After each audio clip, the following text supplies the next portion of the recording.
This video is brought to you by Squarespace. From websites and online stores to marketing tools and analytics, Squarespace is the all-in-one platform to build a beautiful online presence and run your business. Check out Squarespace through the link in the description below.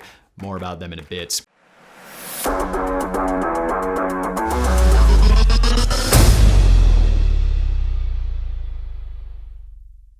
Being buried alive is a primal fear that has plagued humans throughout history, and there's even a name for it: taphophobia. As much as we may not want to dwell on it, death comes to us all eventually in the end. So imagine what would happen if, after you die and are buried, you then wake up and find yourself not surrounded by your loved ones or your last precious moments, but rather alone in a small box under 6 feet of earth. Sorry to break it to you, but if you find yourself in that situation, well, you've been buried alive and you're likely to use those last few scraps of oxygen, screaming helplessly. But surely this hasn't happened, has it? Surely there are systems in place to prevent this sort of a thing. And yes, nowadays there absolutely are. It's very unlikely to happen to you, but go back a couple hundred years, and it seems like this nightmare occurrence may have been happening more than we realized.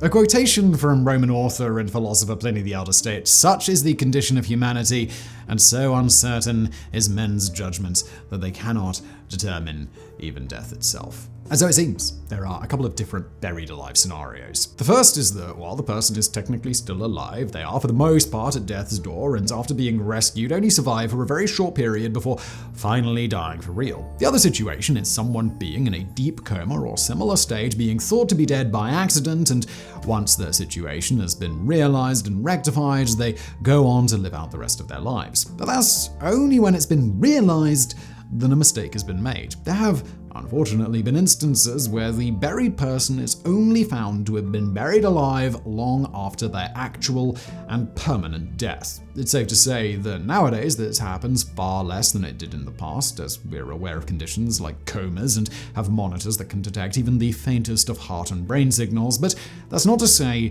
that it doesn't still happen every once in a while. In all honesty, we can't possibly know how many times people have been accidentally buried alive, as once they're all tucked away in their coffins, that's usually it, and there's no reason to check up on them ever again. Probably not going anywhere. Whether they would have lasted a few minutes or many years longer, we'll just never know. So with that cheery thought in mind, let's go through some actual examples of premature interment.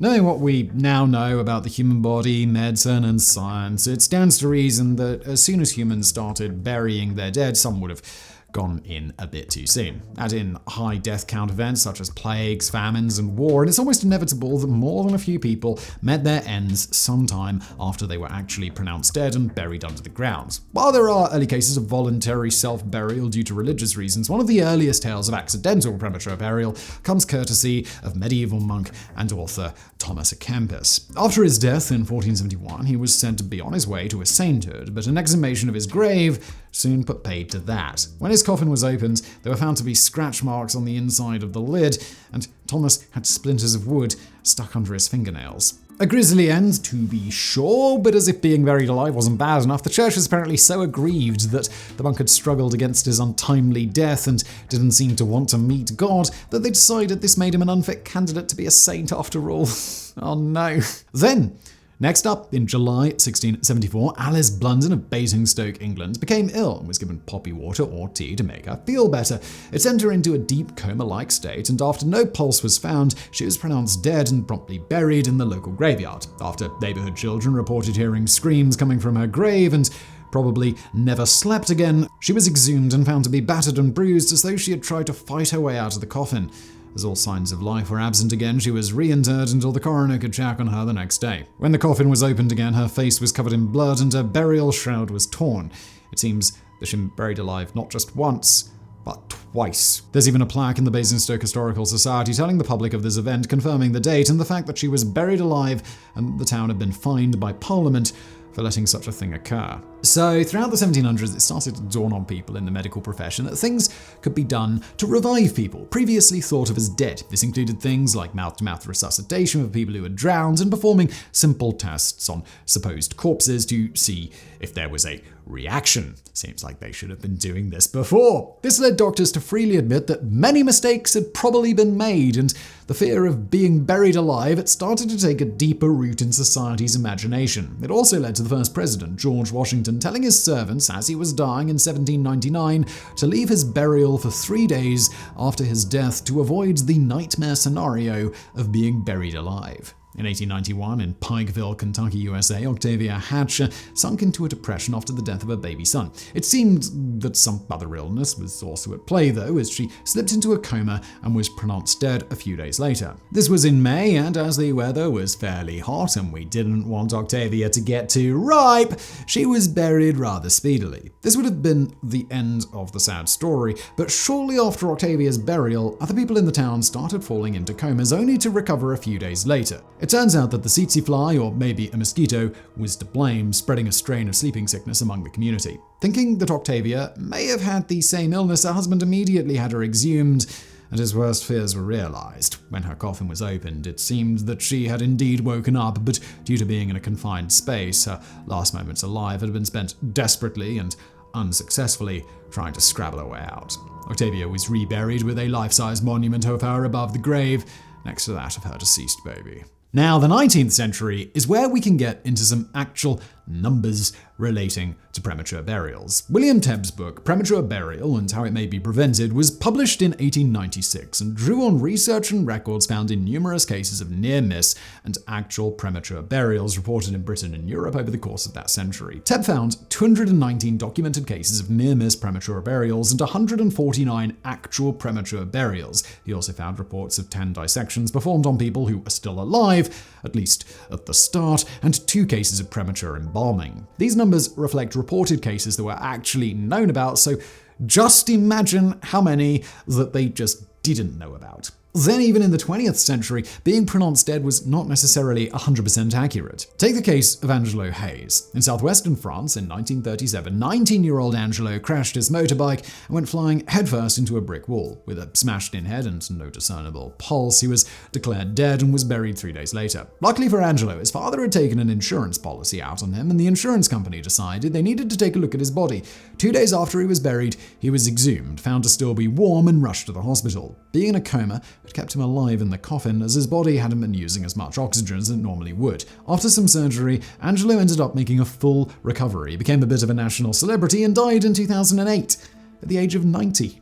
Legends. In 2008, Brazilian Rosangelina Almeida dos Santos was declared dead by septic shock after having 2 heart attacks following various other problems. With a history of fainting spells, Rosangelina was declared dead and buried on January the 29th. People living near the cemetery contacted her family after hearing muffled screams coming from her tomb for a full 11 days after she was buried. When relatives eventually managed to smash the stone tomb and open up her coffin, they found new injuries to Rosangelina's hands and forehead, consistent with someone trying to fight their way out of a coffin. The nails in the lid had loosened and the cotton wool that had been in her nostrils and ears had come out. People agreed her body still felt warm, but unfortunately the rescue had come too late, and Rosangelina was now actually dead.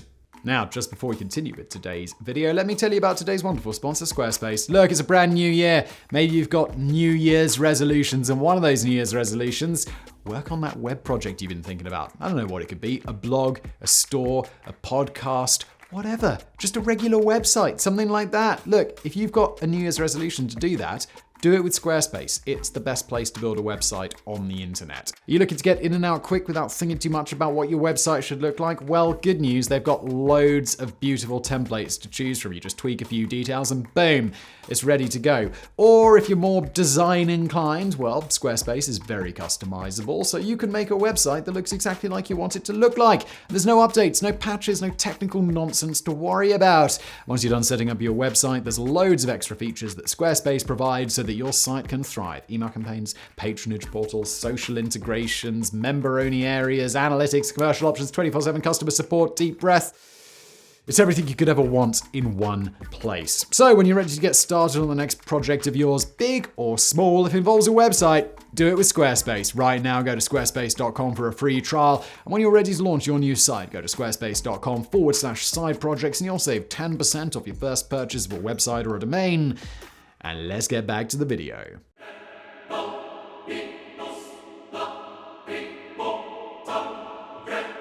Since the gradual realization that being buried alive could actually happen, people started taking measures to guard against it. The Victorians were, of course, the hysterical masters when it came to worrying about premature burial. The Duke of Wellington died in 1858 and wasn't buried for 2 months in case he miraculously sprang back to life. He didn't. The simplest way to avoid being buried alive is, of course, to make sure that you're definitely dead. And for eager Victorian doctors, this included such practices as giving bodies electric shocks, throwing boiling water on them, pulling their tongues for hours in what was known as tongue cranking, using tobacco smoke enemas to try and revive people, and even lopping off a finger or a toe to shock the person back to consciousness. If all else failed, it wasn't uncommon for doctors to stab or behead corpses just to save them the potential stress of later awakening in a coffin. Victorians also used waiting mortuaries, which, as you can probably tell, were places where corpses could lie for a while to determine whether or not they were actually dead before a burial took place. This idea had, in fact, been used in France and Germany for almost 100 years previously, but presumably none of the rotting bodies ever recovered, and it started being thought of as shameful to have dead bodies out on display for anybody to gawk at, and so the practice was ended in about 1860. But what if you didn't want to be beheaded by a doctor, and